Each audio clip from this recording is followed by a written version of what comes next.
नमस्कार दोस्तों, मैं सरान शरीफ ब्रिगेडियर डिफेंस एकेडमी के YouTube चैनल पे आपका बहुत बहुत स्वागत है। आप सभी जानते हैं कि धुरंधर बैच की शुरुआत हो चुकी है। क्लास 8th है जीके की और आज हमारा टॉपिक है अशोका स्पेशल। क्यों मैं बोल रहा हूं अशोका स्पेशल? क्योंकि ऑलरेडी मौर्यन एम्पायर हम क्लास 7 में कवर कर चुके हैं। बस अशोका के बारे में इतनी सारी जानकारी है देने के लिए कि एक अलग से क्लास रखने की जरूरत पड़ी है। और ये भी जानते हैं कि यहाँ पे पढ़ाया गया सब कुछ आपको पीडीएफ में मिल जाएगा। लिंक आपको डिस्क्रिप्शन में मिलेगा, क्लिक करिए और वहां से डाउनलोड करिए डायरेक्टली और फॉलो करिए इस बैच को और सब्सक्राइब करके रखिए चैनल को, ताकि रेगुलरली आपके पास नोटिफिकेशन आता रहे कौन सी क्लास कब हो रही है। क्योंकि आप सभी जानते हैं, जो नए बच्चे हैं उनको बता दिया जाए कि mathematics, English, GK and science का पूरा एनडीए से रिलेटेड जो भी सिलेबस है वो सब का सब यहाँ पे कंप्लीट कराया जा रहा है, including current affair, including static GK, कुछ भी नहीं छोड़ा जाएगा, है ना। तो टेंशन मत लीजिए, इस बैच को फॉलो करिए और पेपर आप निकालने के लिए एलिजिबल हो जाएंगे और बेहतरीन तरीके से पेपर को अटेम्प्ट करेंगे, चाहे आपका फर्स्ट अटेम्प्ट हो, चाहे आपका दूसरा या तीसरा अटेम्प्ट हो, है ना। चलिए बिना किसी टाइम वेस्ट किए अशोका के बारे में जानते हैं कि कैसे अशोका एक कनकरर से बने हैं, क्या धार्मिक एम्परर बने हैं, वर्ल्ड का पहला एथिकल एम्परर। ये सवाल उठता है, क्या यही है वो व्यक्ति जो पूरे वर्ल्ड का एथिकल एम्परर है? How did a brutal conqueror architect the greatest moral revolution in ancient history? कैसे इतना बड़ा खतरनाक, है ना, कॉन्करर जो है वो बनाता है किस चीज को? मॉरल रिवॉल्यूशन को इन एंशिएंट हिस्ट्री। उससे कुछ सीख लेता है और अपना हृदय परिवर्तन कर लेता है। तो उसी की कहानी आज हम पढ़ेंगे।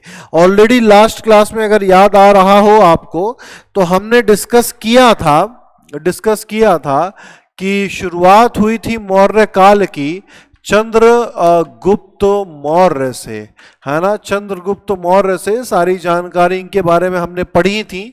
और उसके बाद जो दूसरे नंबर पे आते हैं, इसके बाद जो रूलर बनते हैं, इन्हीं के बेटे बनते हैं, जिनका नाम क्या है? बिंदुसार नाम है ना। और बिंदुसार के गुजर जाने के बाद ये चाहते थे कि इनका जो बेटा है, जिसका नाम है सुशिन, है ना, सुशिन, वो जो है अगला एम्परर बने। और ये इनकी जो डेथ होती है वो 272 BCE के आसपास इनकी डेथ हो जाती है। और ये चाहते हैं कि सुशिन जो है अगला एम्परर बने, बट कहानी को, भाग्य को ये मंजूर नहीं था, है ना। तो सुशिन के साथ साथ 99 भाई और भी थे, उन सभी की हत्या करी जाती है, क्रूर तरीके से इनका मर्डर किया जाता है किसी एक व्यक्ति के द्वारा। They all were murdered by the Ashoka, है ना। जो अशोका अपने ही भाइयों को मार कर जो है क्या बन जाते हैं? अगले द ग्रेट एम्परर बन जाते हैं मौर्य काल के, है ना। तो यहां से अशोका की शुरुआत होती है। अशोका यहां से अपना जो है राज गद्दी में बैठते हैं और ये सब करने में उनको करीबन 4 साल का समय लगा। तो अशोका जो है अपने राज गद्दी पे जो रूल करना स्टार्ट करते हैं, स्टार्टेड फ्रॉम 268 BCE के आसपास जो है इनका रूल शुरू होता है। क्लियर है ये चीज? तो अच्छा, बड़ा ही क्रूर राजा है। यहां तक कि अशोका को कहा जाता था, नाम दिया जाता था लोगों के द्वारा चंड अशोका, है ना, चंड अशोका कहा जाता था कि भैया ये एक ऐसा क्रूर व्यक्ति है जो बिंदुसार से भी एक कदम आगे है। याद होगा बिंदुसार को अमित्र घात कहा जाता है, द स्लेयर ऑफ द फोज, है ना, कि जो अपने दुश्मनों का विनाश कर दे, उससे भी एक कदम आगे उन्हीं का बेटा अशोका है ना। तो यहां पे उसे चंड अशोका कहा जाता है। अच्छा, हमारे यहाँ जो रिलेशन चल रहा है, हमारे यहाँ हमारे जो पड़ोसी हैं, है ना, अशोका का जो साम्राज्य है, आप देखेंगे अशोका को जो साम्राज्य फैला हुआ है वो भैया कश्मीर से लेकर आप देखोगे तो साउथ में जो है कर्नाटका तक है, ऊपर कश्मीर से ये राज्य शुरू होता है, इधर से आप देखोगे तो वेस्ट बंगाल तक जाता है, इधर पे आप देखोगे तो गुजरात तक है, और नॉर्थ वेस्ट में आप देखेंगे तो आपको दिखाई देगा आज के समय का अफगानिस्तान वाला जो पोर्शन है ना, ये पूरा का पूरा पोर्शन टेरिटरी जो है किसकी है? सिर्फ एक व्यक्ति की है जिसका नाम है अशोका। इसी वजह से ही द एम्परर अशोका, द चक्रवर्ती सम्राट अशोक कहा जाता है इस व्यक्ति को। इतना बड़ा साम्राज्य भारत के अंदर आज तक किसी भी राजा का नहीं हुआ, याद रखिए चीज, है ना। अच्छा, ऑलरेडी पिछली क्लासेस में जान चुके हैं कि इनके जो पड़ोसी हैं वो कौन है? वो ग्रीक्स इनके पड़ोसी हैं। इन्हीं के पड़ोसी कौन रह चुके हैं? अकैमेनिड एम्पायर भी इन्हीं का पड़ोसी रह चुका है। तो ग्रीक्स और अकैमेनिड एम्पायर जो इनके पड़ोसी रह चुके हैं, तो बहुत सारी चीजें, संस्कृति, ट्रेडिशन, भाषा, लिपि, बहुत कुछ एक्सचेंज हो रहा है मौर्य शासन के साथ, मौर्य काल के साथ। तो उसकी झलक कहीं ना कहीं हमें दिखाई पड़ेगी अशोका के दौरान पे, है ना। अच्छा, कौन था Ashoka? The third ruler of the mighty Mauryan empire. Historical mystery क्या है? For centuries he was known by his own royal title. एक टाइटल है इसका अशोका का, जिसको कहा जाता है देव नाम पिया पियादसी, जिसका मतलब है भगवान का प्रिय, द बिलवड ऑफ गॉड। भगवान का जो प्रिय है उसे कहते हैं देव नाम पियादसी, है ना। तो ये एक टाइटल है। ब्रेक थ्रू जो हमें अशोका के बारे में जानकारी मिली है ना, जो जानकारी हासिल हुई है उस दौरान की जो लिपि थी, ब्राह्मी लिपि थी, और भाषा जो थी प्राकृत भाषा थी, उसके माध्यम से जो भी लिखा गया था वो हम समझ पाए हैं, डिकोड कर पाए हैं या डेसिफर कर पाए हैं। साल 1837 था वो, और एक व्यक्ति था जिसका नाम है जेम्स प्रिंसेप, जिसने सक्सेसफुली ब्राह्मी लिपि को डेसिफर किया और समझा कि अशोका ने क्या लिखवाया है। और जो भी जानकारी मैं आज आपके सामने देने वाला हूं वो सब की सब जो है इन्हीं की वजह से मालूमात होती है हमें, है ना। The confirmation 1915, later inscriptions definitely linked the title Piyadasi to the name Ashoka. 1915 में कुछ चीजें जो रह गई थी डिकोड करने से 1915 तक आते आते वो कंफर्म हो गया कि ये जो नाम है द देव नाम पियादसी, जो हमें मिलता है कई सारे पिलर्स में, कई सारे पत्थरों में, है ना, वो नाम अशोका के लिए ही बोला जा रहा है, ना कि किसी और दूसरे व्यक्ति के लिए। क्लियर है ये चीज? ठीक है, चलिए नेक्स्ट आते हैं कि टर्निंग पॉइंट क्या था। तो टर्निंग पॉइंट था 261 BCE, जब कलिंगा वॉर हुआ।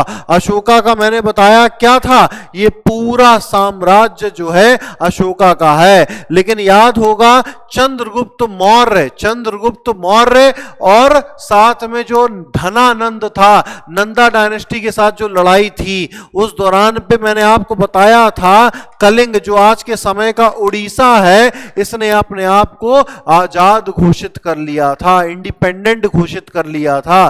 तो आप देखोगे इस बड़े सी टेरिटरी में इकलौता एक यही कलिंग है जिसके ऊपर अभी विजय हासिल नहीं करी है मौर्य शासकों ने, है ना। अशोका को पता चला इस बारे में, अशोका कहता है कि यही क्यों छोड़ दिया, चलो भाई इसके ऊपर अब चढ़ाई करना शुरू करते हैं और इसको भी अब कॉन्कर करेंगे, जीतेंगे। तो यही वो टर्निंग पॉइंट था जब कलिंग युद्ध हुआ, जिसमें मैसिव डिवास्टेशन हुआ और बहुत सारे लोगों ने अपनी जान गंवाई। विश्वास मानो 1 लाख से भी ज्यादा लोग थे जो इस वॉर में, इस युद्ध में मारे गए थे, और लाखों की संख्या में वो लोग थे जो फिजिकली डिसेबल हो गए या तो वो बहुत बुरी तरीके से घायल हो गए, है ना।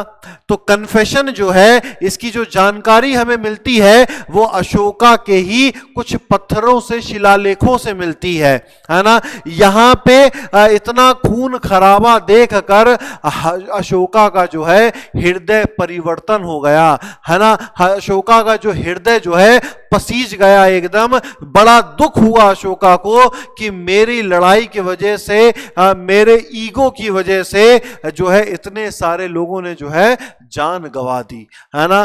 तो भैया उस दौरान पे जब कलिंगा युद्ध नहीं हुआ था तो उस दौरान पे अशोका को कहा जाता था कि अशोका क्या करते हैं, भेरी घोष करते हैं। भेरी घोष मतलब जो ड्रम जो होते हैं, जो युद्ध का ऐलान करते हैं, जो ड्रम, उसे कहते हैं भेरी घोष, the sound of war, military conquest, युद्ध का ऐलान। लेकिन जब इतना हृदय पसीज गया, हृदय परिवर्तन हो गया इतना खून खराबा देखकर, तो अशोका बेरी घोष से क्या हो जाते हैं, धम्म घोष हो जाते हैं और कहते हैं कि धम्म घोष होगा, अब भेरी घोष नहीं होगा, अब धम्म घोष होगा। जिसका मतलब है कि अब सिर्फ और सिर्फ जो है प्यार से जो है चीजें चलेंगी, शांति से सारी की सारी चीजें चलेंगी। अब इसके अलावा ना कोई युद्ध लड़ा जाएगा, ना किसी को मारा जाएगा हमारे साम्राज्य में।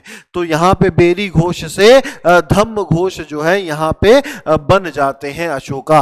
और इसकी जानकारी हमें कहां से मिली कि अशोका ने कलिंग युद्ध लड़ा, अशोका ने यहां पे हृदय परिवर्तन कर लिया, लाखों की संख्या में लोग मारे गए, है ना। और उसके बाद वो बुद्धिज्म की तरफ आकर्षित हो जाते हैं और बुद्धिज्म को अपना लेते हैं, और उससे पहले वो लॉर्ड शिवा की पूजा किया करते थे। तो ये जानकारी हमें मेजर रॉक एडिक्ट 13 से मिलती है, जो डिस्क्राइब करती है कि कैसे एम्परर ने जो है अपना हृदय परिवर्तन किया इस खून खराबे को देखकर, है ना। तो यहां जब अशोका कहते हैं कि बेरी घोष नहीं होगा, धम्म घोष होगा, तो लोग पूछ रहे हैं क्या है ये बेरी घोष और क्या है ये अब धम्म घोष जिसको हमें मानना है ना। वो देख रहे हैं क्या ये धम्म वही है जो सिद्धांत हुआ करता था, त्रिरत्न हुआ करता था बुद्धिज्म का। त्रिरत्न याद है, त्रिरत्न जिसमें धम्म एक रत्न हुआ करता था, संघ एक रत्न हुआ करता था, है ना, और बुद्ध एक रत्न हुआ करता था, है ना। संघ, बुद्ध और धम्म, क्या ये लॉर्ड बुद्धा की धम्म पॉलिसी है क्या जो वो बता गए हैं, है ना। धर्म चक्र परिवर्तना, है ना, the turning the wheel of law, क्या ये वही कानून का पहिया है क्या जो लॉर्ड बुद्ध जिसके बारे में बात कर रहे थे। क्या ये बुद्धम शरणम गच्छामि है या धम्मम शरणम गच्छामि है या संगम शरणम गच्छामि है, क्या ये वही है। तो अशोका कहते हैं नहीं, इसको जो है मिसअंडरस्टैंड ना करो, ये वो नहीं है, ये कुछ और है, ये मेरी पॉलिसी है, ये वो पॉलिसी है जो बताएगी कि कैसे समाज को बेहतर बनाना है, कैसे हर एक व्यक्ति को बेहतर बनना है, और कैसे समाज को अगर बेहतर बनाएंगे तो कैसे हम विजय हासिल कर सकते हैं, और हमें जो है बिल्कुल भी किसी से लड़ना नहीं है ना। तो वो एथिक्स क्या है, वो वैल्यूज क्या है, उसी के बारे में जरा बात कर लेते हैं। पहली चीज तो ये जो अशोका के द्वारा बताई गई है धम्म घोष, ये कोई धर्म नहीं है, ये एक रिलीजन नहीं है ना। ये बिल्कुल अलग है निर्वाणा से।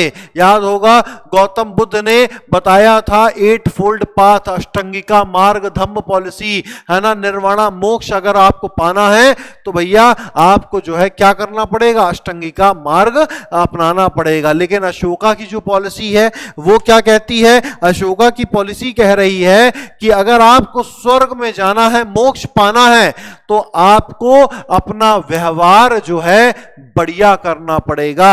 आपका जो मॉरल बिहेवियर है वो आपको हर दिन अपने आप को बेहतर बनाना होगा। आप बेहतर बनेंगे तो समाज बेहतर बनेगा। तो अशोका ये कह रहे हैं। इसके अलावा अशोका इसी धम्म पॉलिसी में कहते हैं कि अब अहिंसा का रास्ता अपनाना है, नॉन वायलेंस की तरफ अब हमें चलना है। स्ट्रिक्टली वो डिस्करेज कर रहे हैं जो वैदिक फिलॉसफी में हुआ करता था, एनिमल सैक्रिफाइसेस, जो जानवरों के साथ क्रुएल्टी हो रही थी। इसके अलावा जो मीनिंगलेस रिचुअल्स हो रहे थे, है ना, बेफालतू की ये जो पूजा पाठ हवन वगैरह हो रहे हैं, है ना, किसी का मुंडन हो जा रहा है, किसी की बर्थडे पार्टी हो जा रही है, अब ये सब चीजें जो है बंद करनी चाहिए समाज में। समाज में अगर ये सब चीजें करेंगे तो अंधविश्वास फैलेगा और समाज जो है बेहतर नहीं बन पाएगा, है ना। तो ये चीजें जो है अशोका ने शुरू करवाई। A broad ethical code designed to foster social responsibility and imperial harmony across diverse population, है ना। तो आपको क्या करना है, समाज को बेहतर बनाना है, सोशली रिस्पॉन्सिबल बनना है। आपको समाज के ठेकेदार बनना है, धर्म के ठेकेदार नहीं बनना। आपको समाज को अच्छे बनाने में अपना एक कदम आगे बढ़ाना है। इसके अलावा tolerance demanded harmony among rival sect and human treatment of servant and animals. कहा जा रहा है कि यहां पे आपको टॉलरेंट रहना है, भले ही किसी भी कोई भी धर्म का व्यक्ति हो, चाहे वो बौद्ध धर्म का व्यक्ति हो, चाहे वो जैन धर्म का व्यक्ति हो, चाहे वो वैदिक सैक्रिफाइसेस में मानता हो या वैदिक फिलॉसफी में मानता हो, या वो क्रिश्चियन हो या फिर वो कोई भी व्यक्ति हो, किसी भी फिलॉसफी का व्यक्ति हो, हमें एक दूसरे के लिए टॉलरेंट रहना है, एक दूसरे के रिचुअल्स की, एक दूसरे के फिलॉसफी की रिस्पेक्ट करनी है। इसके अलावा आपको इंसानियत दिखानी है एक दूसरे के लिए, चाहे वो आपके सामने कोई सर्वेंट न क्यों ना हो, चाहे वो नौकर चाकर क्यों ना हो, चाहे वो स्लेव्स ही क्यों ना हो, चाहे आपके सामने कोई जानवर ही क्यों ना हो, है ना। आपको किसी के भी लिए क्रुएल्टी नहीं दिखानी, सभी के लिए इंसानियत दिखानी है। यहां तक कि अशोका ने जो उनके दरबार में जो किचन थी वहां पे नॉनवेज बनवाना भी बंद कर दिया था अशोका ने। तो ये थी कुछ अशोका की धम्म फिलॉसफी जो समाज को बेहतर बनाने के बारे में बात करती है। इसके अलावा बात करते हैं the architecture of a welfare state, है ना। तो क्या किया जाएगा, पब्लिक वर्क में ध्यान दिया जाएगा, है ना। ऐसे पेड़ लगाए जाएं ताकि जो है वो छाया प्रोवाइड करें लोगों जो मेहनत कर रहे हैं। अगर वो विश्राम करना चाहते हैं तो पेड़ की छांव के नीचे विश्राम करें, है ना। कुएं खोदे जाएं, इसके अलावा विश्राम घर बनाए जाएं, और ये जो बड़े बड़े रास्ते हैं जो ट्रेड रूट बना दिए गए हैं, इन जगहों पे विश्राम घर बनाए जाएं। लोगों की सुविधा के लिए हर एक काम कराना चाहिए अब यहां पे।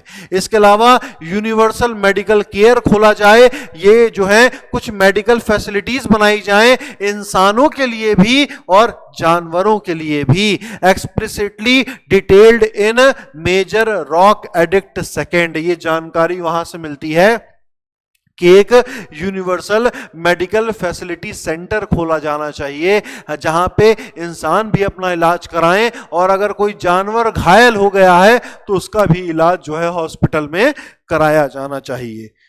इसके अलावा धम्म महामत्ताज, इन्होंने एक स्पेशलिस्ट कैडर बनाया था ऑफिसर्स का, जो कि अपॉइंट हुए हैं, appointed in edict 5 to spread ethical values and ensure religious inclusively. ये जो अशोका की धम्म फिलॉसफी है, अशोका की धम्म फिलॉसफी को स्प्रेड करने के लिए कुछ कैडर ऑफ ऑफिसर्स, कुछ स्पेशलाइज्ड कैडर बनाया था, कुछ ऑफिसर्स को मिलाकर, जिनको कहा जाता है धम्म महामत्ताज।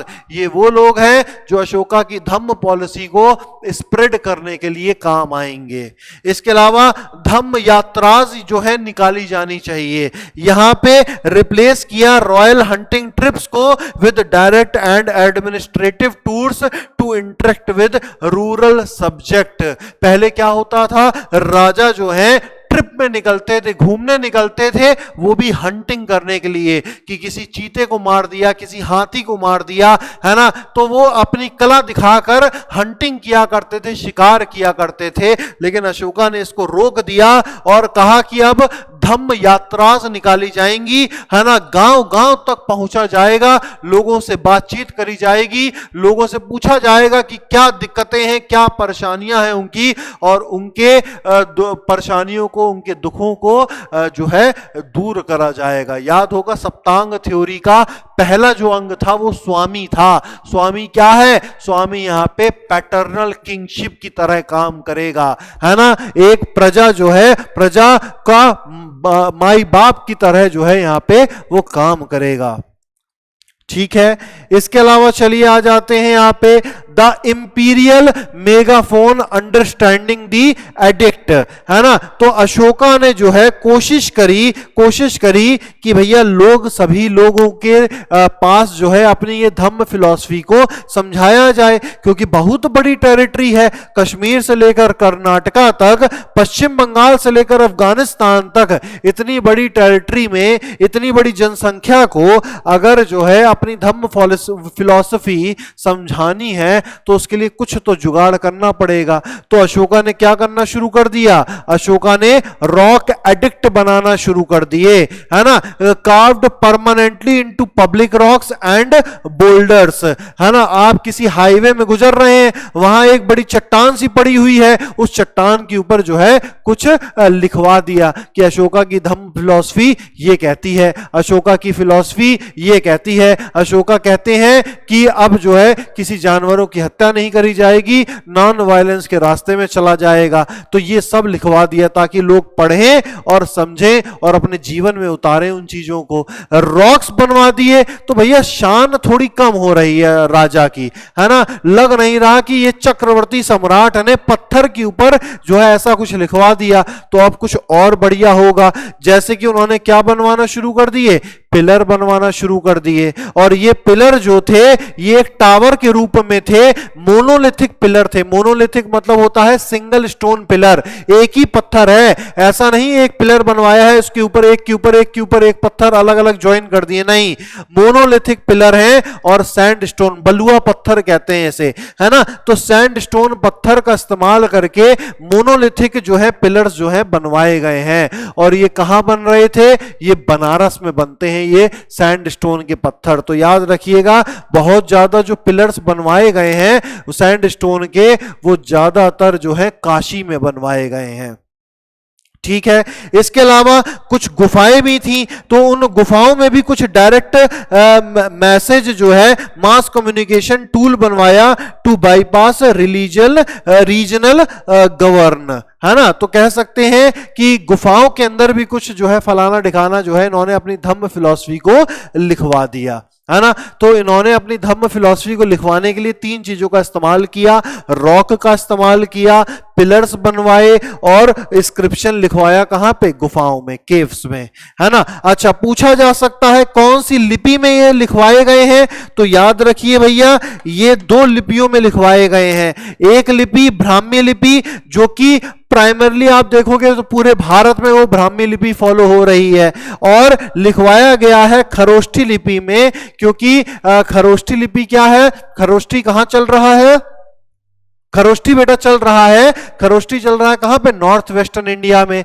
जहां पे इन्फ्लुएंस किसका है? ईरानियंस का या ग्रीक्स का इन्फ्लुएंस है ना। तो अशोका ने कहा क्यों ना, लोग कह रहे हैं कि भैया यहां पे भी ब्राह्मी लिपि में लिखवाओ, अशोका कहते हैं नहीं, टॉलरेंट रहना है, जिसमें लोगों को जो समझ में आए। हमें तो जरूरी है कि बस लोग पढ़ें मेरी धम्म फिलॉसफी को और समाज को बेहतर बनाएं, चाहे वो किसी भी भाषा में लिखा हो। तो नॉर्थ वेस्टर्न इंडिया में तो खरोष्ठी लिपि में लिखवाया है ना, बाकी भारत में ब्राह्मी लिपि में लिखवाया है।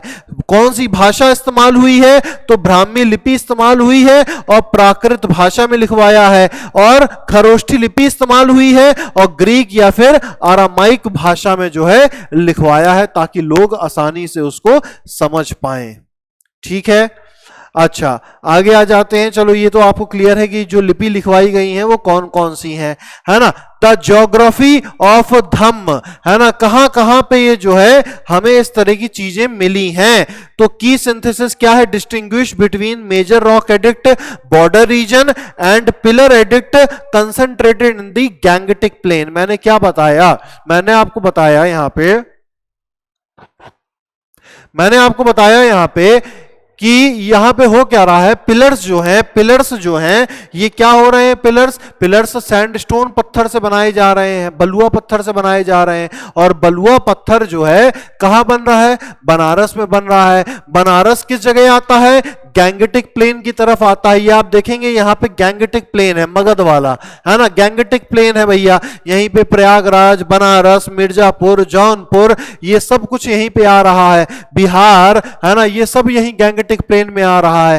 तो ये जो पत्थर है, मोनोलिथिक पिलर बनवाया गया है, बनारस में बनाया जा रहा है। तो इसी के आसपास जो है ये कंसंट्रेट होता हुआ हमें दिखाई पड़ रहा है ना। इसके अलावा जो आप देखेंगे मेजर रॉक एडिक्ट बनवाए गए हैं, ये बॉर्डर रीजन में आपको दिखाई देगा। जैसे कि कांदाहार में जो है मेजर रॉक एडिक्ट दिखाई देगा आपको, है ना, कांदाहार में दिखाई देगा, गिरनार में दिखाई देगा जो कि गुजरात में है ना, ब्रह्मगिरी में दिखाई देगा जो कि कर्नाटका में है ना, धौली में दिखाई देगा जो कि उड़ीसा में है। और आप कंसंट्रेटेड गैंगटिक प्लेन देखेंगे तो यहां पे आपको बहुत ज्यादा पिलर इंस्क्रिप्शंस मिलेंगे, है ना। नॉर्थ वेस्ट फ्रंटियर में tailored to Greek and Aramaic speaker, example Kandahar and Shahbazgarhi, है ना। तो यहां पे कांदाहार साइड में खरोष्ठी लिपि का इस्तेमाल करके बनवाया गया है। ईस्टर्न हार्टलैंड में आप देखेंगे तो मगधी प्राकृत इस्तेमाल करी गई है, जैसे कि पाटलिपुत्र में और धौली में जो है मगधी का इस्तेमाल करके लिखवाया गया है। सदर्न बाउंड में आप देखेंगे तो reaching deep into the Karnataka and Andhra, जैसे कि मस्की और येरागुड़ी में लिखवाया गया है ना, मस्की एंड येरागुड़ी की साइड लिखवाया गया है ना। तो इस तरीके से बहुत सारे जो है हमें पिलर और रॉक एडिक्ट जो है दिखाई पड़ते हैं। चलिए डायग्नोस्टिक मैट्रिक्स देख लेते हैं, मेजर रॉक एडिक्ट्स क्या क्या कहते हैं। वैसे तो 14 मेजर रॉक एडिक्ट हैं, लेकिन सारे याद करना नामुमकिन सा है ना। कुछ इंपॉर्टेंट है वो मैं आपके सामने डिस्कस कर लेता हूं।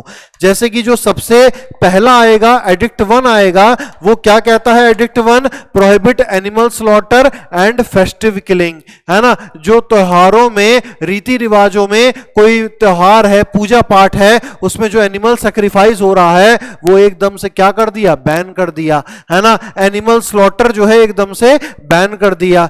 एडिक्ट 2 क्या कहता है? मेडिकल केयर प्रोविजन कह रहा है, जानवरों के लिए, इंसानों के लिए, है ना, यूनिवर्सल मेडिकल फैसिलिटी होनी चाहिए। एक्सप्लिसिटली मेंशन सदर्न नेबर्स, ये भी मेंशन करता है कि केरला और तमिलनाडु के साइड, है ना, इनके कुछ नेबर भी हुआ करते थे, जैसे कि चोला हुआ करते थे, पांड्याज हुआ करते थे, और इनका जो पड़ोसी हुआ करता था सेल्यूसिड एम्पायर, वहां पे भी एक ग्रीक रूलर था जिसका नाम था एंटियोकस II, है ना। तो ये जानकारी हमें मिलती है। एडिक्ट 4 से हमें जानकारी मिलती है कि पॉलिसी शिफ्ट हो गई है और धम्म घोष अपना लिया है अशोका ने बेरी घोष के ऊपर। बेरी घोष त्याग दिया है, धम्म घोष अपना लिया है।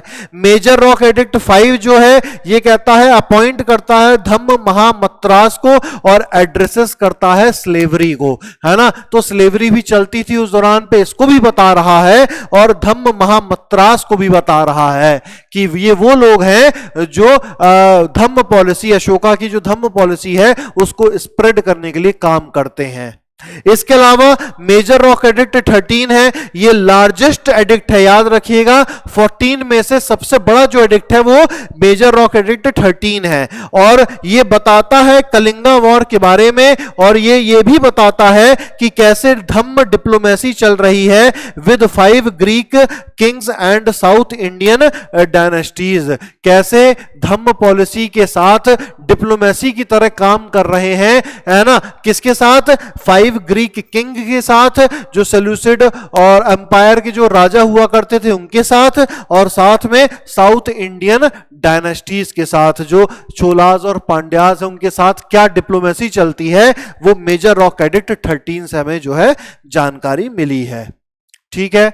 इसके अलावा anatomy of the imperial pillar, ये देखिए आपके सामने इस प्रकार का कुछ पिलर दिख रहा होगा, जिस पिलर में इस्तेमाल क्या किया गया है, इस पिलर में इस्तेमाल किया गया है सैंडस्टोन, बलुआ पत्थर से बनाया गया है और मोनोलिथिक पिलर है, सिंगल स्टोन पिलर है ना। तो ये ऐसा कुछ आपको दिखाई देगा। सबसे ऊपर आपको दिखाई देगा क्या है, व्हील लगा हुआ है। व्हील क्या बता रहा है? धर्म चक्र बता रहा है, सिंबल ऑफ कॉस्मिक लॉ, है ना। अशोका का नया धर्म का पहिया जो है घूम चुका है, ये बता रहा है। ये जो है, ये आपको जो सामने लायन दिखाई दे रहे हैं, क्या बताते हैं? कैपिटल बता रहे हैं। Sculpted animal motif example the iconic lion capital, है ना। इसके नीचे आपको दिखाई दे रहा है अबैकस। अबैकस क्या होता है? सर्कुलर और rectangular base supporting the animal often decorated with relief.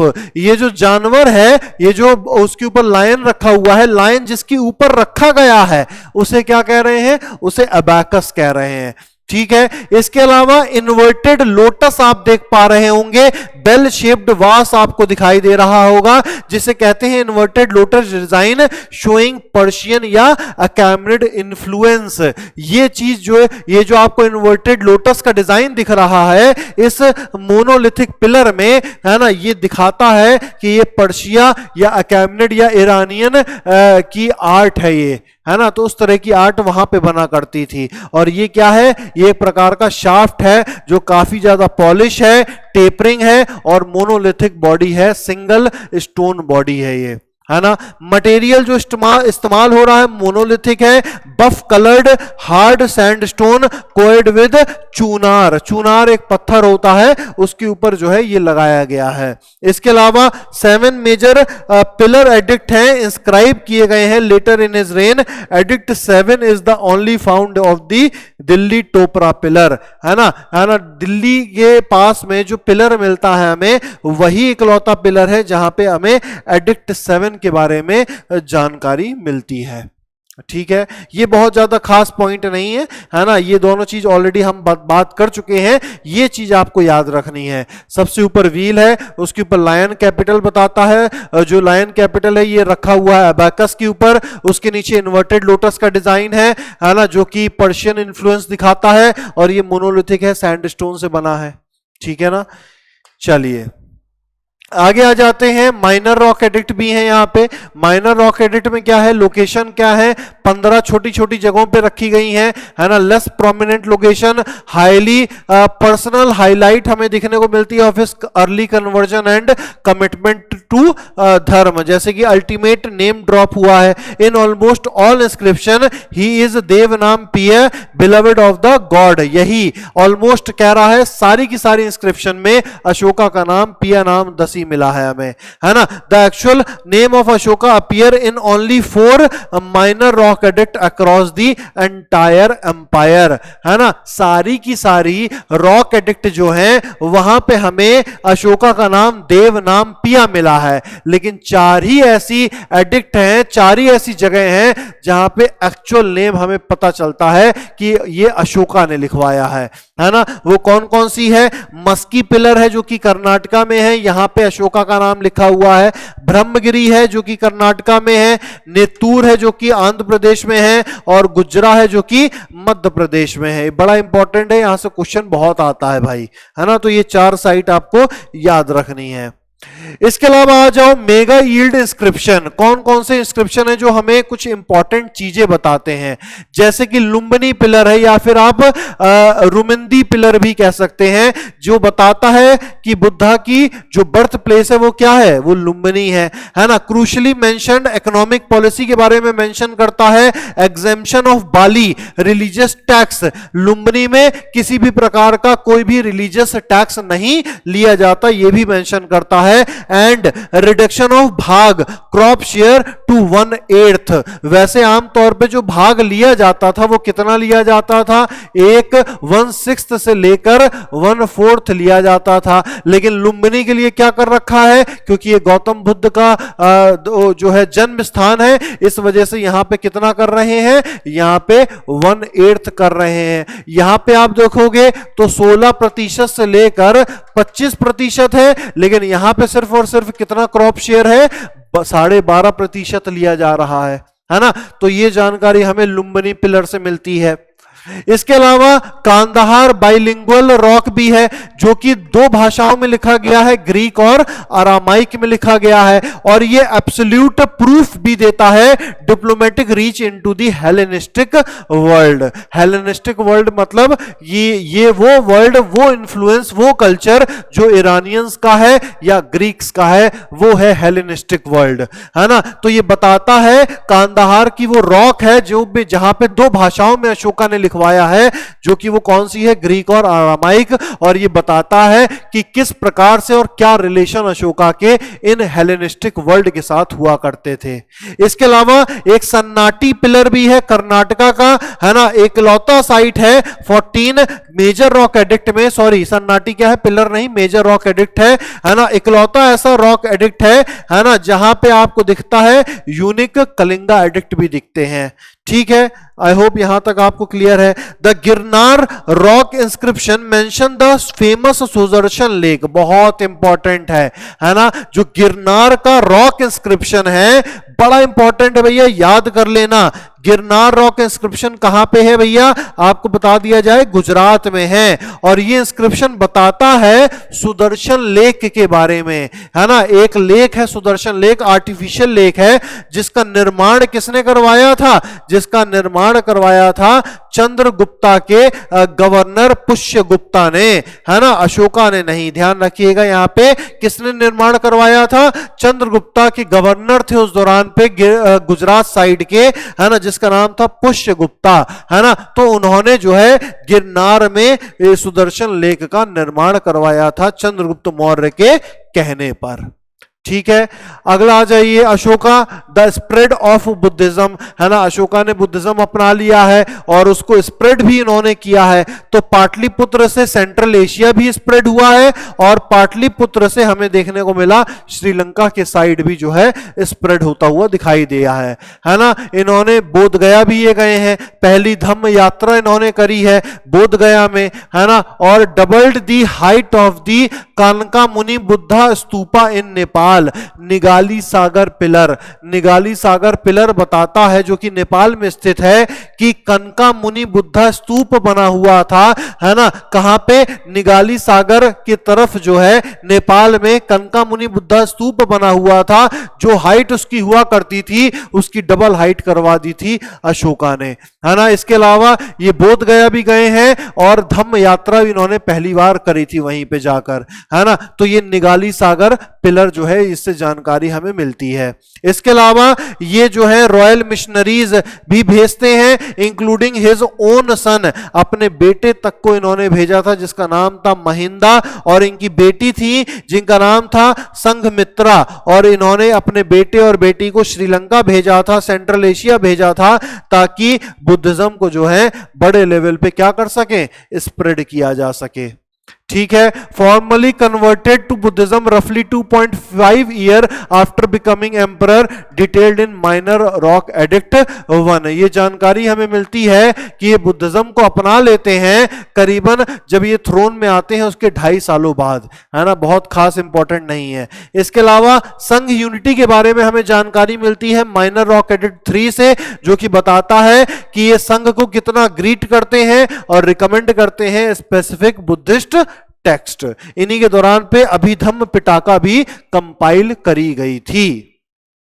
ठीक है, इनके कुछ प्रोज हैं और कुछ क्रिटिसिज्म भी इनको मिला है, जैसे कि हिस्ट्री की जो पहली ट्रू मॉरल एम्परर इनको कहा जाता है ना। इन्होंने आयरन फिस्ट को जो है एज ए यूनिफाइड की तरह जताया है, वेलफेयर ड्रिवन स्टेट बनाया है, क्रिएटिंग अ कल्चरली इंटीग्रेटेड सब कॉन्टिनेंट, है ना, सांस्कृतिक रूप से सभी लोग इकट्ठा और यूनाइट होकर रहें, इसको बढ़ावा दिया है इन्होंने, है ना। Did his extreme pacifism fundamentally weaken the military machine, है ना। ऑब्वियस सी बात है कि ये बिल्कुल भी अब लड़ते नहीं हैं, ये अब तलवार भी नहीं उठाते हैं, और क्या यही रीजन है कि इनका मॉडर्न एम्पायर जो है धीमे धीमे क्या हो गया, कमजोर हो गया। Could such a vast diverse empire sustain itself without the constant threat of भेरी घोष, है ना, कि भैया भेरी घोष को छोड़ दिया है, धम्म घोष को अपना लिया है, पैसिफिस्ट हो गए हैं कि अब कोई भी अटैक करेगा तो ये उसके ऊपर अटैक ही नहीं करेंगे। तो ऐसा कुछ इनका जो है व्यवहार हो गया है ना। His vision of statecraft outlasted his empire, the Ashoka Chakra and the lion capital remain the supreme national symbol of the modern republic of India, है ना। तो ऐसा कुछ खास पॉइंट नहीं है ना। ये था आपका जो है पूरा का पूरा अशोका स्पेशल, जिसमें मैंने आपको सारी की सारी अशोका के बारे में जानकारी आपके सामने रखी है, कुछ भी यहाँ पे हमारे लिए छूटा नहीं है ना। तो मौर्य काल यहीं पे ही समाप्त होता है, और अगली क्लास जो हमारी होने वाली है क्लास नंबर 9, जिसमें हम लोग संगम एज पढ़ेंगे, है ना, साउथ इंडिया की डायनेस्टीज के बारे में पढ़ेंगे।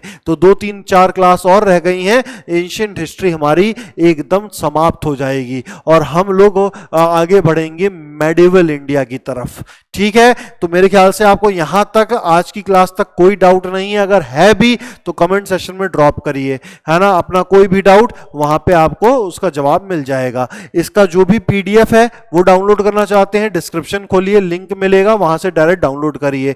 जो भी नए बच्चे हैं, इससे पहले की क्लास आपको ढूंढने में दिक्कत आएगी, प्लेलिस्ट बन जाएगी, प्लेलिस्ट को देखिए आप। इंग्लिश की प्लेलिस्ट अलग है, मैथमेटिक्स की अलग है, साइंस की अलग है, जीके की अलग है, सारे लेक्चर्स कवर करिए। धुरंधर बैच आपको जो है ऊंचाइयों तक लेकर जाएगा, है ना। तो ध्यान रखिए, अपना ख्याल रखिए। जय हिंद दोस्तों।